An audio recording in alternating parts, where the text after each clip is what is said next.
इस वीडियो में हम डिस्कस करेंगे कि अगर आप यूट्यूबर बनना चाहते हैं या आपका ऑलरेडी एक यूट्यूब चैनल है तो इस साल वो कौन सी चीजें हैं जिनका आपको ध्यान रखना है। इसके अलावा हम ये भी डिस्कस करेंगे कि क्या 2024 में यूट्यूब चैनल स्टार्ट करना चाहिए या कौन कौन सी प्रॉब्लम्स इसमें हमें देखनी पड़ सकती हैं, कौन कौन सी नई चेंजिंग्स हुई हैं, इन सब की भी हम बात करेंगे।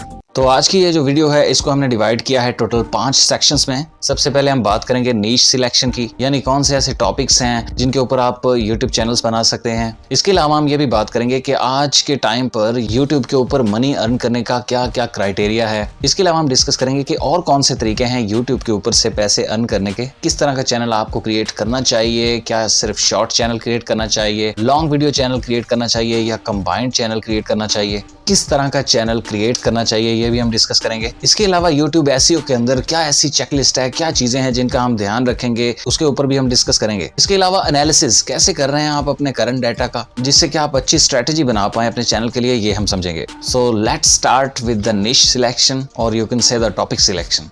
कौन सा ऐसा निश है, कौन सा ऐसा टॉपिक है जो आपको चूज करना चाहिए। तो इसमें सबसे पहले आता है आपका इंटरेस्ट। जिस चीज में आपका इंटरेस्ट है उसी के अंदर आपको यूट्यूब चैनल बनाना चाहिए। इसके अलावा इंटरेस्ट के साथ साथ नॉलेज भी होना चाहिए। अगर आपको एजुकेशनल वीडियोस बनानी है या लोगों को कुछ बताना है, सिखाना है, तो आपके पास उसके रिलेटेड एजुकेशन होनी चाहिए, आपके पास नॉलेज होनी चाहिए उसकी। क्योंकि अगर आपने लोगों को किसी टॉपिक पर गाइडेंस देनी है, चाहे एजुकेशन से रिलेटेड है, ब्यूटी से रिलेटेड है, फैशन से रिलेटेड है, फूड के रिलेटेड है, टेक्नोलॉजी से रिलेटेड है, स्कूल एजुकेशन के रिलेटेड है, तो किसी भी तरह का आपको निश चूज करना है तो उसके अंदर इंटरेस्ट, इसके अलावा आपका नॉलेज उसके लिए जो है वो इनफ होना चाहिए। आज के टाइम पर एक चीज मैं क्लियर कर देता हूँ कि एक वीडियो, 2 वीडियो, 3 वीडियो, 4 वीडियो चल जाएगी, वायरल हो जाएगी, उससे अर्निंग करेंगे, ऐसा नहीं चलेगा। वो दिन चले गए यूट्यूब के ऊपर जब ऐसा होता था। गए वो दिन जब 1-2 वीडियोस भी चल जाती थी और हमारा एक पूरा चैनल जो है ना काफी सारा अर्न करके देता था। लेकिन आज के टाइम पर अगर आप किसी ऐसी निश में जाते हैं जिसमें ऑलरेडी बड़ा कंपटीशन है तो आपको काफी टाइम तक, एटलीस्ट 1 ईयर, 1 साल तक आपको कंटिन्यूस मेहनत करनी पड़ेगी, रेगुलर वीडियोस अपलोड करनी पड़ेंगी। अब ये शॉर्ट टर्म गोल नहीं रहा है। ऐसा नहीं है कि आपने 4-5 वीडियो बनाई और आपने कहा कि देख लेंगे चल जाएंगी या नहीं, ऐसा बिल्कुल नहीं है। अगर आप YouTube में आना चाहते हो तो अभी से प्लानिंग करो और कम से कम 1 साल का कंटेंट या शेड्यूल अपने पास रेडी रखो। तो आपको जो भी निश सिलेक्ट करें उसके अंदर आपका इंटरेस्ट और नॉलेज उसके अंदर आपका होना चाहिए। इसके अलावा नॉलेज और इंटरेस्ट के साथ साथ हमें अपनी अफोर्डेबिलिटी भी देखनी है कि अगर आप कोई निश सिलेक्ट करते हैं तो उसमें देखें कि आपके एक्सपेंसेस क्या हैं, उसके अंदर क्या बजट आ रहा है, उसके लिए आपके पास इन्वेस्टमेंट पे होनी चाहिए। तो इन्वेस्टमेंट से मुराद मेरा मतलब इक्विपमेंट्स है। अब इक्विपमेंट्स में जरूरी नहीं है कि आपके पास हैवी कैमरास या बड़ी हैवी किस्म की लाइट्स होनी चाहिए। आप अपने मोबाइल फोन से भी शुरुआत कर सकते हैं। उसके बाद टाइम के साथ आप अपनी टेक्नोलॉजी या इक्विपमेंट्स को अपग्रेड कर सकते हैं। इसके अलावा अगर आप कुछ खर्च करना चाहते हैं तो आप Amazon के ऊपर तकरीबन 10,000 के राउंड अबाउट अपनी कुछ बेसिक इक्विपमेंट्स बाय कर सकते हैं बड़ी आसानी के साथ। लेकिन अगर आप ऐसा कुछ भी अफोर्ड नहीं कर सकते तो एक मोबाइल फोन भी काफी होगा। कई लोगों के ज़हन में होता है कि स्टार्टिंग में हमने यूट्यूब चैनल बनाया तो जैसे ही हम बनाएंगे उसी तरह लोग हमें अपनी प्रोडक्ट भेजना शुरू कर देंगे, स्पॉन्सरशिप मिलना शुरू हो जाएंगी, एड्स आने शुरू हो जाएंगे हमारे पास। लेकिन ऐसा नहीं होता। जब आपके पास अच्छे सब्सक्राइबर, आपके चैनल के ऊपर बहुत अच्छे व्यूज आ रहे हों, कम से कम 50,000 या 1 लाख सब्सक्राइबर आपके पास हों, तो फिर आपके पास अच्छी स्पॉन्सरशिप आना शुरू हो जाती है। लेकिन स्टार्टिंग में ऐसा कुछ नहीं होता। तो कोई भी निश आप चूज करने वाले हैं अपने यूट्यूब चैनल के लिए तो ये ध्यान रख लें कि उसके अंदर आपके एक्सपेंसेस क्या होंगे, क्या प्रोडक्ट्स होंगी जो आपने यूज करनी है वीडियोस बनाने के लिए भी। आप अपने शेड्यूल के अंदर देख सकते हैं कि उसके अखराजात क्या होंगे, तो उसके बजट को आपने जहन में रख के इसकी शुरुआत करनी है। आज के टाइम पर जो निशेस हैं जो मैं आपको रिकमेंड करूंगा, जिनका बहुत ज्यादा ट्रेंड भी है, रेसिपीज रिलेटेड हो गए, ट्रैवल हो गया, पर्सनल व्लॉगिंग हो गया, education, reviews, gardening, kitchen gardening, reaction videos आप बना सकते हैं। इसके अलावा AI का बहुत ज्यादा ट्रेंड है। AI के टॉपिक के ऊपर आप चैनल बना सकते हैं, उसके अंदर आपको कंटेंट की कभी कमी ही नहीं होगी। इसके अलावा कुकिंग ASMR चैनल होते हैं, ये इनका बहुत ज्यादा ट्रेंड है। उसके अंदर लोग एडिक्ट हो जाते हैं और आपकी वीडियो के साथ ये चैनल चलने के बहुत ज्यादा चांसेस हैं। कुकिंग ASMR यानी कि कुकिंग जैसे बाकी कुकिंग के चैनल्स होते हैं वैसा नहीं, जिसके अंदर लोगों को देखने का एडिक्शन हो जाता है, just chopping and cooking and sounds and tadka like, तो ये चीज बहुत ज्यादा पसंद की जाती है। इसमें लोग एडिक्ट हो जाते हैं। इसके अलावा ऑनलाइन अर्निंग के ऊपर आप चैनल बना सकते हैं, अपनी प्रोडक्ट सेल करने के लिए चैनल बना सकते हैं, न्यूज चैनल्स आप बना सकते हैं, वीडियो एडिटिंग ट्यूटोरियल के चैनल्स बना सकते हैं, कॉमेडी के, एंटरटेनमेंट के बेशुमार ऐसे निशेस हैं जिनके अंदर आपका इंटरेस्ट और नॉलेज अगर आपके पास काफी है और उसका बजट भी आप अफोर्ड कर सकते हैं तो आपको वो सिलेक्ट करने चाहिए। अगर आप कोई ऐसा निश, ऐसा टॉपिक सिलेक्ट करते हैं जिसके अंदर कंपटीशन कम है और लोगों का इंटरेस्ट बहुत ज्यादा है तो ये बहुत ही अच्छा होगा आपके लिए। क्योंकि टॉपिक सिलेक्ट करने के लिए आपको प्रॉपर रिसर्च करनी चाहिए अपने इंटरेस्ट के अकॉर्डिंग। ऑलरेडी अगर आपका टॉपिक सिलेक्टेड है तो आपको ऐसी कैटेगरीज सिलेक्ट करनी है जिसको लोग बहुत ज्यादा चुन रहे हैं, जिन वीडियोस पर आपके ज्यादा व्यूज आ रहे हैं, जिन टॉपिक्स को लोग ज्यादा रिटेंशन दे रहे हैं, उन टॉपिक्स को आपने यूज करना है। ये सारी चीजें रिसर्च करने के लिए आप YouTube सर्च बार यूज कर सकते हैं। इसके अलावा YouTube स्टूडियो के एनालिटिक्स के अंदर भी आप ये देख सकते हैं। इसके अलावा आप कीवर्ड रिसर्च टूल्स भी यूज कर सकते हैं, जैसे vidIQ है, TubeBuddy है, वो आप यूज कर सकते हो। इसी के साथ ही अब हम इस टॉपिक पर बात करेंगे कि आज के टाइम पर यूट्यूबर्स पैसा कैसे कमाते हैं, कौन कौन से ऐसे जराए हैं, कौन से ऐसे सोर्सेज हैं यूट्यूब के ऊपर से जिनसे आप पैसा अर्न कर सकते हैं। तो ये सुनने में बड़ा अच्छा लगता है कि यार चैनल बनाएंगे, पैसा आएगा, ये आएगा, वो आएगा, लेकिन एक बार सुन लो कि कौन कौन से तरीके हैं जिससे आ सकता है और इसमें कितनी सच्चाई है। तो यहाँ पर अगर हम बात करें तो सबसे पहले YouTube जो आपको मनी देता है वो एड रेवेन्यू के थ्रू देता है। जब आप वीडियोस बनाते हैं, अपना कंटेंट बनाते हैं और लोग आपकी वीडियोस को वॉच करते हैं, उनको जो एड्स दिखती हैं उनका रेवेन्यू आपको मिलता है, जिसमें मैं आपको थोड़ी देर में बताता हूँ कि आज के टाइम पर क्या कंडीशंस हैं चैनल को मोनेटाइज करवाने के लिए और ऐसी क्या जरूरी चीजें हैं जो आपके पास होनी चाहिए।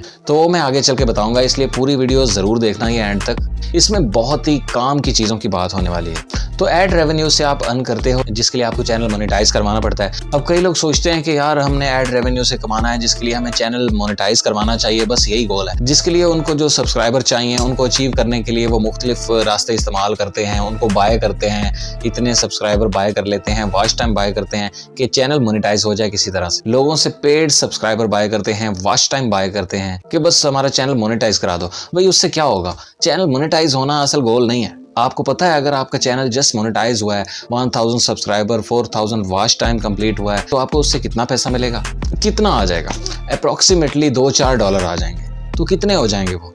अब इतना पैसा आपको मिलेगा एक महीने में, इतने से पैसों का आप क्या कर लोगे? तो जस्ट चैनल को मोनेटाइज करना ही गोल नहीं होता, बल्कि प्रॉपर लॉन्ग टर्म के लिए इसको लेकर आपने चलना होता है। तो पॉइंट ये है कि सिर्फ मोनेटाइज करने के ऊपर फोकस नहीं करना, बल्कि अपने चैनल को प्रॉपर ग्रो करने पर फोकस करना है। तो एड रेवेन्यू के बारे में ये आपको बता दूं कि एकदम से चैनल मोनेटाइज हो गया और पैसा आने लग गया, एड्स आने लग गई, ऐसा बिल्कुल नहीं होता।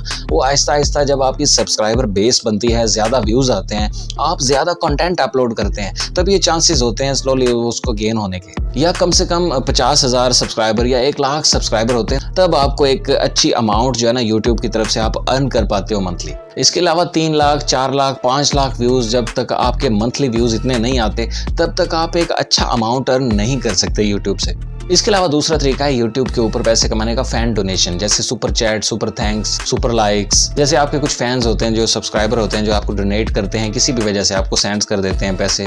लेकिन आप खुद सोचो, आज आपने चैनल स्टार्ट किया है, लोग क्यों आपको सपोर्ट करें? मतलब क्यों आपको पैसा भेजेंगे? चलो ठीक है, लाइक कर सकते हैं, शेयर कर सकते हैं, कमेंट कर सकते हैं, बट व्हाई वुड दे पे यू? जब तक आप उनको कुछ खास प्रोवाइड नहीं कर रहे हैं, जब आप उनके लिए कुछ लाइफ चेंजिंग या बहुत कुछ जबरदस्त करोगे, तब आप उनसे ऐसी एक्सपेक्टेशन कर सकते हैं। लेकिन अगर आपका जस्ट चैनल मोनेटाइज ही हुआ है, आपके पास 1000-2000 सब्सक्राइबर हैं, तो ऐसे में आप एक्सपेक्ट नहीं कर सकते कि सुपर्स आपको हेल्प करेंगे। कम से कम 5-7 लाख जब तक आपके सब्सक्राइबर्स नहीं हो सकते, तब तक आप सुपर्स से कुछ ऐसा जबरदस्त एक्सपेक्ट नहीं कर सकते कि वो आपको कुछ पे करेंगे, जब तक आपने उनके लिए कुछ खास ना किया हो। तो नेक्स्ट चीज होती है एफिलिएट मार्केटिंग। हाँ, ये एक अच्छा तरीका है यूट्यूब के ऊपर अर्न करने का। जिस तरह हम कैमरा यूज कर रहे हैं, माइक यूज कर रहे हैं, लाइट यूज कर रहे हैं, तो इनका लिंक हम डिस्क्रिप्शन में दे सकते हैं। तो हम लोगों को बता सकते हैं कि if you want to buy these things, तो लिंक डिस्क्रिप्शन में है, you can use my code और वट एवर द प्रोसीजर। फिर जब लोग उसी लिंक को यूज करके उस पर्टिकुलर प्लेस पर जाकर उन प्रोडक्ट्स को खरीदेंगे, तो आपको उसका जो है कमीशन मिलेगा। लेकिन उसके लिए भी आपके पास स्ट्रॉन्ग मार्केटिंग स्किल्स होने चाहिए, खास तौर पे एफिलिएट मार्केटिंग। और एफिलिएट मार्केटिंग करते कैसे हैं ये आपको पता होना चाहिए। तो नेक्स्ट चीज होती है स्पॉन्सरशिप। हाँ, ये भी एक अच्छा तरीका है, इससे भी बहुत अच्छा पैसा जनरेट होता है, लेकिन उसके लिए आपके पास फैन फॉलोइंग बहुत ज्यादा होनी चाहिए। कम से कम 50K सब्सक्राइबर या 100K सब्सक्राइबर आपके पास हो, तो फिर आपको एक अच्छी कंपनी, अच्छे ब्रांड्स की तरफ से स्पॉन्सरशिप्स की ऑफर्स आने लगती हैं। उसके लिए आपके चैनल के ऊपर जो है ना मंथली रीच होनी चाहिए, बहुत अच्छे व्यूज होने चाहिए। तो उसके अकॉर्डिंग आपको ब्रांड्स उसके लिए पे करते हैं। अब जैसे ब्रांड्स हैं, कंपनीज हैं, तो वो चाहती हैं कि आप उनके प्रोडक्ट के ऊपर कोई जो है ना वीडियो बनाओ, या फिर उनकी जो प्रोडक्ट है वो अपनी वीडियो के अंदर किसी तरह से उसको प्रमोट करो। तो वो इसके लिए वो आपको पे करते हैं। तो वो आपको एक वीडियो का जिसके अंदर वो अपनी प्रोडक्ट की स्पॉन्सरशिप दे रहे हैं, वो आपको 20,000 30,000 उसके लिए पे कर सकते हैं। ठीक है, तो उसके लिए भी वो आपको पर्सनल कॉन्टैक्ट करेंगे। तो उसके लिए आप अपनी मेल ID अपने चैनल के ऊपर एक जरूर प्रोवाइड कर दें कि जिस पर वो आपको कॉन्टैक्ट करेंगे, ईमेल करेंगे।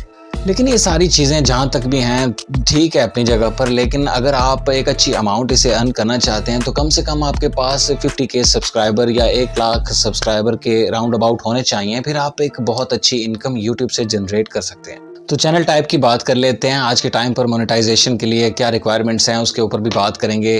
तो सबसे पहले एक होता है only shorts channel. Only shorts channel का मतलब होता है कि भाई हम तो सिर्फ शॉर्ट्स बनाएंगे, शॉर्ट्स वीडियो बनाएंगे, लॉन्ग वीडियोस नहीं बना रहे। जैसे एंटरटेनमेंट में आज के दौर के अंदर लॉन्ग वीडियो की निस्बत शॉर्ट वीडियोस बहुत ही ज्यादा चल रही हैं। तो एंटरटेनमेंट के अलावा ASMR रेसिपीज जो मैंने आपको बताई वो भी शॉर्ट्स के अंदर बहुत ज्यादा चल रही हैं। इसके अलावा ट्रैवल रिलेटेड भी शॉर्ट्स चैनल बहुत ज्यादा चल रहे हैं। लेकिन अगर आपने एजुकेशन फील्ड के अंदर या फिर रिव्यूज की जो फील्ड है उसके अंदर चैनल बनाना है तो उसके अंदर शॉर्ट्स की निस्बत लॉन्ग वीडियोस जो है ना वो ज्यादा चल रही हैं। क्योंकि शॉर्ट्स के अंदर तो आप किसी को कोई बेसिक सी चीज बता सकते हो, कोई फैक्ट बता सकते हो, या फिर उसको अपनी लॉन्ग वीडियो पर लाने के लिए कोई क्लू दे सकते हो, रीजन दे सकते हो, एक शॉर्ट में कोई चीज आप समझा सकते हैं। लेकिन अगर आपने प्रॉपर किसी को गाइडेंस देनी है, रिव्यू देना है, तो उसके लिए आपको लॉन्ग वीडियोस का जो है ना चैनल बनाना पड़ेगा। तो एक होता है कंबाइंड चैनल जिसके अंदर हम शॉर्ट्स वीडियो भी बना रहे हैं, लॉन्ग वीडियो भी बना रहे हैं। लेकिन वो इसलिए बना रहे हैं कि हमारी जो रेगुलर लॉन्ग वीडियोस हैं उनकी पॉपुलैरिटी बढ़ सके, क्योंकि हम शॉर्ट्स वीडियोस के अंदर जो है ना हम बता सकते हैं, हम ऑडियंस को अपनी लॉन्ग वीडियोस के ऊपर लेकर आ सकते हैं। क्योंकि शॉर्ट्स वीडियोस की रीच बहुत ज्यादा होती है, इनका बहुत ज्यादा व्यूज आते हैं। तो शॉर्ट्स वीडियोस के अंदर हम अपनी लॉन्ग वीडियोस के लिंक्स दे सकते हैं, लोगों को रीजन दे सकते हैं कि वो हमारी लॉन्ग वीडियोस को आगे देखें। तो अगर इस तरह का चैनल आपने बनाना है तो आपके लिए कंबाइंड चैनल ज्यादा यूजफुल रहेगा। तो अब बात कर लेते हैं शॉर्ट्स चैनल के मोनेटाइजेशन के एलिजिबिलिटी क्राइटेरिया की। सबसे पहले आपके चैनल के ऊपर 1000 सब्सक्राइबर होने चाहिए। दूसरा एलिजिबिलिटी क्राइटेरिया ये है कि लास्ट 365 डेज के अंदर आपका 4000 आवर्स वॉच टाइम कंप्लीट होना चाहिए। मतलब कि आज अगर हम मोनेटाइजेशन के लिए अप्लाई कर रहे हैं तो आज से लेकर जो पिछले 365 डेज हैं वो काउंट होंगे, उनके अंदर जो व्यूज आए, वॉच टाइम आया वो काउंट होगा। तो अगर हमारा वो वॉच टाइम 4000 से ज्यादा है, 1000 सब्सक्राइबर हैं, तो हम मोनेटाइजेशन अप्लाई करने के लिए एलिजिबल हैं। यहाँ पर हम अप्लाई करेंगे, अपना एडसेंस अकाउंट ऐड करेंगे तो हमारे अकाउंट के अंदर पैसे आने लग जाएंगे। जितने भी एड्स लोग हमारी वीडियोस पर देखेंगे उनका रेवेन्यू हमारे अकाउंट में आना शुरू हो जाएगा। तो पहले क्या है, 4000 वॉच आवर्स, 1000 सब्सक्राइबर्स। ये किसके लिए है? हमारी रेगुलर वीडियोस के लिए। 4000 वॉच आवर तो आपके चैनल पर होना ही चाहिए, या फिर 10 मिलियन व्यूज लास्ट 90 डेज में आपके चैनल पर होने चाहिए। मतलब 1000 सब्सक्राइबर्स तो आपने करने ही हैं। इसके अलावा आपका 4000 वॉच टाइम या फिर आपके 10 मिलियन व्यूज कंप्लीट होने चाहिए लास्ट 90 डेज में। मतलब अगर आज हम मोनेटाइजेशन के लिए अप्लाई कर रहे हैं तो आज से लेकर पिछले 90 डेज में ये 10 मिलियन व्यूज होने चाहिए, पिछले 365 डेज में 4000 आवर वॉच टाइम होना चाहिए। तो अगर इन दो कंडीशन में से एक कंडीशन कंप्लीट होती है तो आप एलिजिबल हैं मोनेटाइजेशन अप्लाई करने के लिए। तो अब आपको थोड़ी सी नॉलेज लेनी पड़ेगी YouTube SEO की। तो YouTube SEO का बड़ा ही सिंपल सा तरीका मैं आपको यहाँ पर बताऊंगा। तो सबसे पहले चैनल स्टार्ट करें, अपने चैनल की ब्रांडिंग, अपने चैनल की सेटिंग, अपने चैनल की ऑडियंस, अपने चैनल के टैग्स, ये सबसे पहले सेट करने हैं आपको। ये आपके पास तैयार होने चाहिए। इसके अलावा हमने कीवर्ड रिसर्च करनी है। मतलब जिस टॉपिक पर भी हमने वीडियो बनाई है तो उसको ऐसे ही हमने पुट नहीं कर देना, बल्कि उसका टाइटल डिस्क्रिप्शन कैसा होना चाहिए उस पर हमने कीवर्ड रिसर्च करनी है। हमने रिसर्च करके वो कीवर्ड्स, ऐसे वर्ड्स निकालने हैं जो आज के टाइम पर बहुत ज्यादा ट्रेंडिंग में हैं, बहुत यूजफुल हैं, बहुत वायरल हो रहे हैं, जिस पर बहुत कम कंपटीशन है और लोग वीडियोस नहीं बना रहे। ऐसे कीवर्ड्स हमें ढूंढने हैं, ऐसे टॉपिक्स के ऊपर काम करना है। दूसरी चीज होती है मेटा टैग। मेटा टैग क्या होता है? आपकी वीडियो का टाइटल, डिस्क्रिप्शन एंड टैग्स। तो इसके लिए आपने थोड़ा सा कॉम्पिटिटर्स को देखना है, आप ही की नीश के अंदर यूट्यूब के ऊपर जो लोग काम कर रहे हैं और अपनी पॉपुलर वीडियोस के अंदर वो किस तरह से एसईओ कर रहे हैं अपनी वीडियोस में, किस तरह का उनका टाइटल डिस्क्रिप्शन है, कैसे वो टैग्स लगा रहे हैं। तो ये टैग्स आप कैसे देख रहे हैं, ये इसके लिए आप vidIQ यूज कर सकते हो, TubeBuddy यूज कर सकते हो। तो मेटा टैग में आप अपनी क्रिएटिवनेस दिखा सकते हो। तो उसके बाद आता है थंबनेल। तो थंबनेल आज के टाइम पर बहुत ही जरूरी चीज है। अब ये जरूरी किस तरह है कि जितने भी लोगों तक आपकी वीडियो पहुंच रही है तो सबसे पहले जो चीज नजर आती है उनके ऊपर, जो चीज सबसे ज्यादा इफेक्ट करती है वो आपका थंबनेल होता है। कितने लोग इंप्रेशन देखने के बाद आपके थंबनेल पर क्लिक कर रहे हैं, ये चीज बहुत ज्यादा इंपॉर्टेंट है, डिपेंड करती है आपके थंबनेल की क्वालिटी के ऊपर। तो थंबनेल आपका बहुत जबरदस्त होना चाहिए। अगर आपके पास कोई एडिटर या कंप्यूटर या सॉफ्टवेयर या कोई एक्सपर्ट नहीं है तो भी आप मोबाइल के ऊपर बड़ी आसानी से बना सकते हैं। थंबनेल कैसे बना सकते हैं मोबाइल के ऊपर, उसकी वीडियो आप मेरे चैनल पर जाकर देख सकते हैं। नेक्स्ट चीज है जो आपकी वीडियो में वो एलिमेंट्स होते हैं, जैसे एंड स्क्रीन हो गया, कार्ड्स हो गए, क्यों लगाने हैं, तो प्रॉपरली आप उनको लगाएं। जैसे एक पर्सन आपकी वीडियो को कंप्लीट देखे तो आपके चैनल को जरूर सब्सक्राइब करे, या फिर एक वीडियो देखने के बाद आपके चैनल की दूसरी वीडियो को जरूर देख कर जाए। मतलब आप कंटेंट जब भी बना रहे हो तो वीडियो को कुछ इस टाइप से डिजाइन करो कि जो भी आप कंटेंट बनाएं तो जो भी आपकी वीडियो को देखे तो उसे एंड तक देखे, और जब वो एंड तक देखे तो आपके चैनल को जरूर सब्सक्राइब करके जाए या फिर आपके चैनल की दूसरी वीडियोस देखकर जाए। तो इसके साथ है सबटाइटल। तो टाइटल आज के टाइम पर मल्टी ऑडियंस गेन करने का बहुत ही अच्छा तरीका है। ये रिटेंशन ग्रैब करते हैं और लोग आपकी वीडियो के ऊपर ज्यादा टाइम स्पेंड करते हैं, उसके लिए ये बहुत यूजफुल चीज है। इसके अलावा ऑडियंस को आपकी लैंग्वेज समझने में दिक्कत होती है तो subtitle can play very best role in your video. तो इसी के साथ है शेड्यूलिंग। तो जो बेस्ट टाइम है, आपके बेस्ट डेज हैं, आपकी ऑडियंस के लिए जो बेस्ट टाइम है, उस टाइम पर आप अपनी वीडियोस को शेड्यूल्स करें। उन्हीं आवर्स में, उन्हीं डेज में जिसमें आपकी ऑडियंस ज़्यादा अवेलेबल है, उन्हीं टाइमिंग्स में अपने जो कंटेंट है उसकी शेड्यूलिंग करो। तो इसके बाद है प्लेलिस्ट। अब देखें प्लेलिस्ट कितनी इंपॉर्टेंट है, ये समझना आपको बहुत ज़रूरी है। मतलब कोई पर्सन है, अगर अब वो हमारी एक वीडियो देखता है तो हमारी उसी टॉपिक से रिलेटेड और वीडियोज़ को कंज्यूम करता है।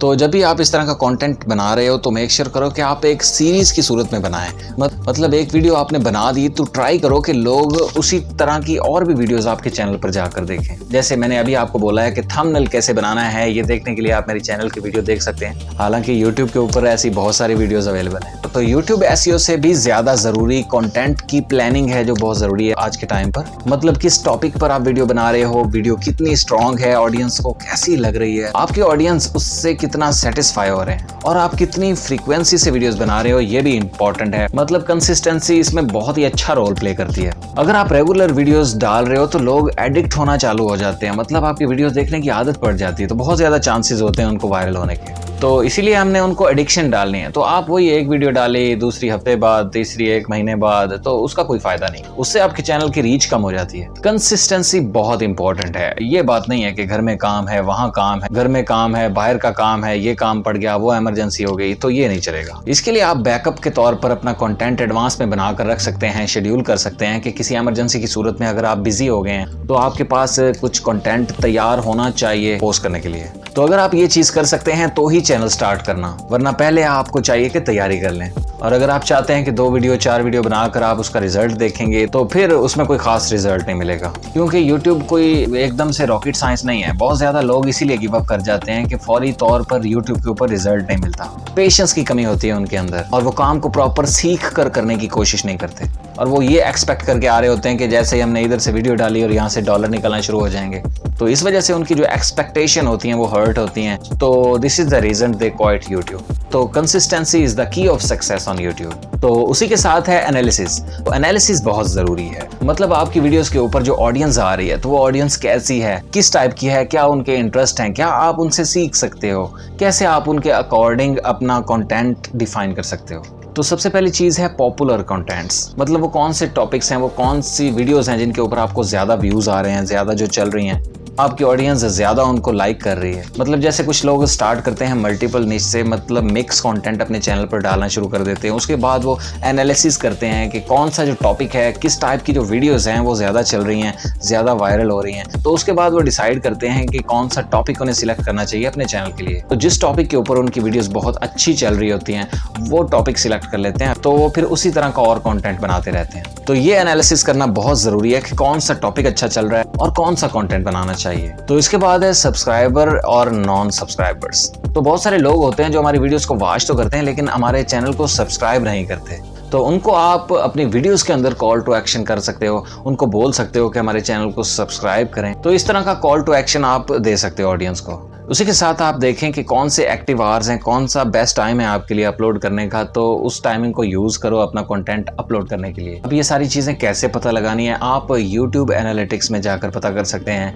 YouTube स्टूडियो यूज कर सकते हैं, उसके ऊपर रिसर्च कर सकते हैं, YouTube स्टूडियो से कैसे फायदा उठाना है, कैसे उसके ऊपर एनालिसिस करना है अपनी वीडियोस को, अपने कंटेंट को। इसके ऊपर मैंने वीडियोस बनाई हुई हैं, मेरे चैनल पर हैं, वो भी आप देख सकते हैं। तो नेक्स्ट चीज है ट्रैफिक सोर्स। तो सबसे पहले आप देखो कि कौन कौन सी सोर्सेस हैं जहां से आपको ट्रैफिक आ रहा है, सबसे ज्यादा आपको ऑडियंस आ रहे हैं। मतलब आपको गूगल से ज्यादा ट्रैफिक आ रहा है, आपकी प्लेलिस्ट से आ रहा है, यूट्यूब सर्च से आ रहा है। मतलब इसको एनालिसिस करो कि आपका एसईओ कितना काम कर रहा है, आपका ट्रैफिक सोर्स क्या है, कहां से ऑडियंस आ रहे हैं। मतलब आपकी वीडियोस पर जो व्यूज आ रहे हैं वो किस वजह से आ रहे हैं, उसकी रीजंस क्या हैं, क्या चीज उसमें बेटर परफॉर्म कर रही है, क्या चीज है जिसको इंप्रूव करने की जरूरत है।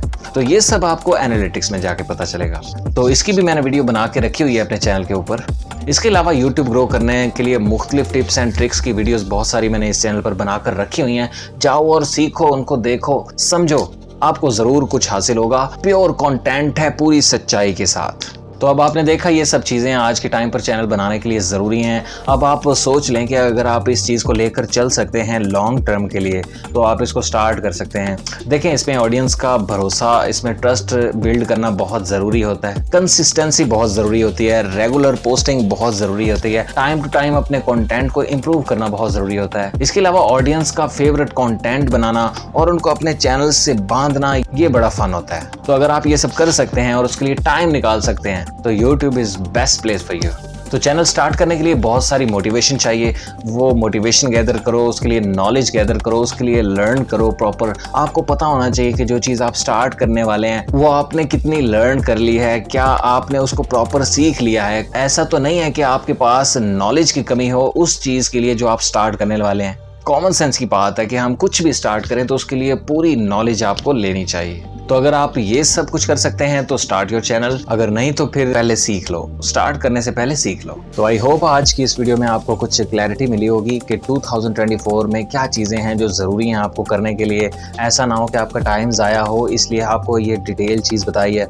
यूट्यूब ग्रोथ से रिलेटेड टिप्स एंड ट्रिक्स की वीडियोज़ मैं इस चैनल पर अपलोड करता हूँ। वीडियो पसंद आई तो इसको लाइक कर दें, चैनल को सब्सक्राइब कर लें। Thank you very much.